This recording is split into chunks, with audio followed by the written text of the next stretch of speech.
C'est le député UMP des Alpes-Maritimes, Jean Leonetti, qui est chargé par le ministre de la Santé, Roselyne Bachelot, de préparer la révision de cette loi. Le député Jean Leonetti n'est pas franc-maçon, mais une semaine après sa nomination, il se rend en personne au siège de la Grande Loge de France, l'une des 5 principales obédiences maçonniques.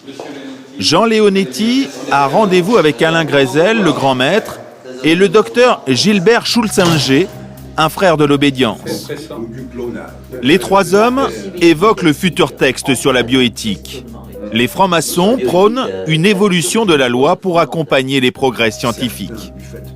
Le docteur Schultzinger propose aux députés un texte que la Grande Loge de France souhaiterait voir apparaître dans la future loi, élaborée par Jean Leonetti.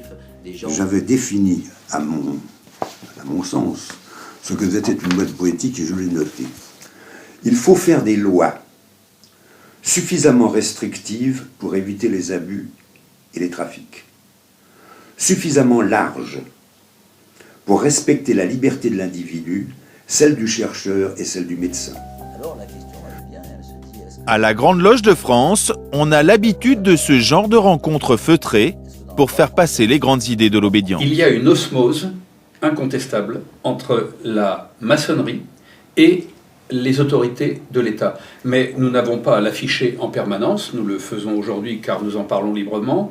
La maçonnerie et la République ont été toujours associées dans leur progression mutuelle vers plus et mieux pour les citoyens et les maçons.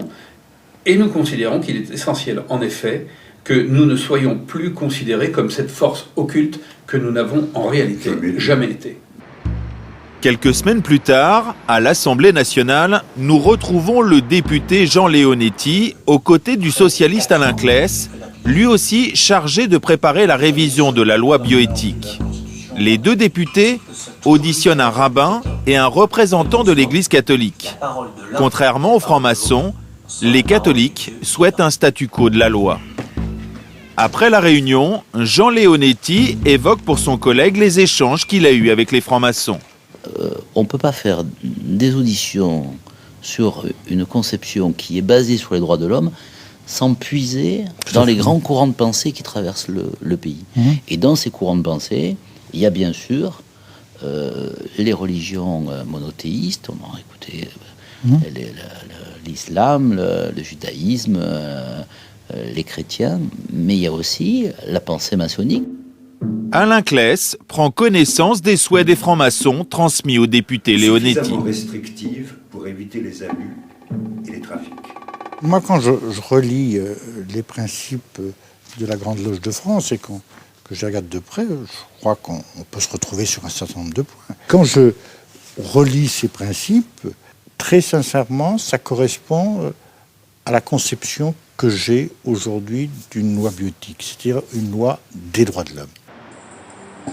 En 2010, la loi bioéthique rejoindra peut-être la liste des textes influencés par les francs-maçons. Dans le passé, les Fils de Lumière ont déjà été à l'origine de lois comme l'abolition de la peine de mort ou la loi Veil sur l'avortement. Si les francs-maçons parviennent aujourd'hui à faire passer leurs idées à travers les lois, c'est grâce à un homme clé, Henri Caillavet, 92 ans, ancien ministre, ancien sénateur radical de gauche et membre éminent du Grand Orient de France. En 1948, Paul Ramadier, le président du Conseil, lui aussi franc-maçon, le convoque. Il me demande de faire en sorte que nous puissions regrouper l'ensemble des parlementaires francs-maçons. Je m'exécute, d'autant que je lui porte une grande estime, et le but que Paul Ramadier poursuit, et qui est le mien, c'est de rassembler l'ensemble des francs-maçons, quel que soit leur parti politique, et faire en sorte que les règles qui sont les nôtres puissent être restaurées, revalorisées et affirmées. Ce groupe de députés francs-maçons de toutes les couleurs politiques s'appelle une fraternelle. Elle regroupe plus de 100 députés et sénateurs. La fraternelle parlementaire est en quelque sorte le levier qui va permettre la discussion d'un certain nombre de lois. puis je vais m'en aller. Ce soir-là, Henri Caillavet quitte Paris pour se rendre dans les Yvelines. Il est invité par une loge du Grand Orient de France. Nous sommes conviés avec lui à une tenue blanche ouverte, c'est-à-dire une réunion maçonnique à laquelle peuvent assister des profanes.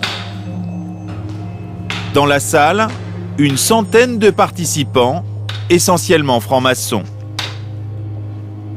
Henri Caillavet, qui a le plus haut grade dans la hiérarchie maçonnique, est reçu avec les honneurs.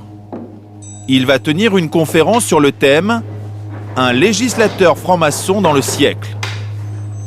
Influence maçonnique à l'Assemblée nationale, mode d'emploi. Comment un texte élaboré par les loges peut déboucher, aboutir précisément à une loi. Alors le mécanisme est le suivant. Si on a la chance d'avoir un frère ou une sœur, ou à la Chambre, ou au Parlement européen, et également au Sénat. Si on a la chance d'avoir un frère ou une sœur, il va donc rédiger le texte. Ce texte va en commission. La commission, à ce moment-là, désigne un rapporteur. Si on a la chance d'avoir un rapporteur franc-maçon, ça facilite les rapprochements et les rapports et la discussion. Et c'est à ce moment-là qu'intervient le débat à l'intérieur de la commission. Et si à la majorité, le texte est pris en compte, il va venir à l'Assemblée générale. Il va donc être débattu face à la présidence. C'est au prix de ces efforts permanents qui sont quelquefois harassants que l'on parvient parfois à faire progresser la société. À l'issue de la conférence, un frère de la loge est accompagné selon les rites maçonniques auprès d'Henri Caillavet. Il doit se voir remettre une récompense liée à sa progression dans la hiérarchie maçonnique. Alors, mon cher Lucien, je te remets ce diplôme de maître. Il consacre ton talent, tes efforts. Tu progresseras, comme te l'a dit le grand maître, dans les hiérarchies, le gradué. Efforce-toi d'être toujours fidèle à tes engagements. Un jour, on t'a dit, tu ne mettras jamais plus genou à terre.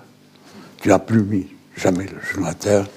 Je te fais confiance pour défendre notre idéal. Je t'embrasse. Le petit discours est suivi de 3 bises, une tradition chez les francs-maçons. Avant de quitter la salle, chaque participant apporte son obol. La somme sera versée dans la cagnotte de la loge. En franc-maçonnerie, la cotisation varie entre 250 et 400 € par an et par adhérent en fonction des obédiences. Ensuite, les participants se retrouvent dans une arrière-salle du temple pour les agapes. Comprenez par là un grand buffet. Je vois très bien ça en ouverture sur Canal+. Qu'est-ce qu'ils font les francs-maçons? Ils boivent. Chère madame. Henri Caillavet en profite pour signer un ouvrage qu'il vient de publier. Son premier fan est un frère, on dit un frangin dans le jargon. Frangin? Oui, de la loge Utopie. Ici? La loge Utopie. Tu es frangin? Pardon? Non. Non, tu as le tort. Sans oublier la signature accompagnée de 3 points, le signe de reconnaissance des francs-maçons. Les francs-maçons n'ont pas toujours été aussi influents. Au XVIIIe siècle, la monarchie et l'Église les pourchassaient. Le culte du secret était alors une véritable condition de survie. Les francs-maçons ont inspiré la Révolution française en 1789. Ils ont aussi joué un rôle important dans la Révolution américaine. Le premier président américain, George Washington, était un initié, tout comme Franklin Roosevelt ou Harry Truman. Près d'un tiers des présidents américains étaient francs-maçons. En France, la Troisième République a marqué leur apogée. Des hommes politiques illustres comme Jules Ferry, Léon Gambetta, Félix Faure étaient francs-maçons. Tout a changé pendant la Seconde Guerre mondiale. Sous Vichy, les francs-maçons étaient pourchassés et persécutés comme les Juifs.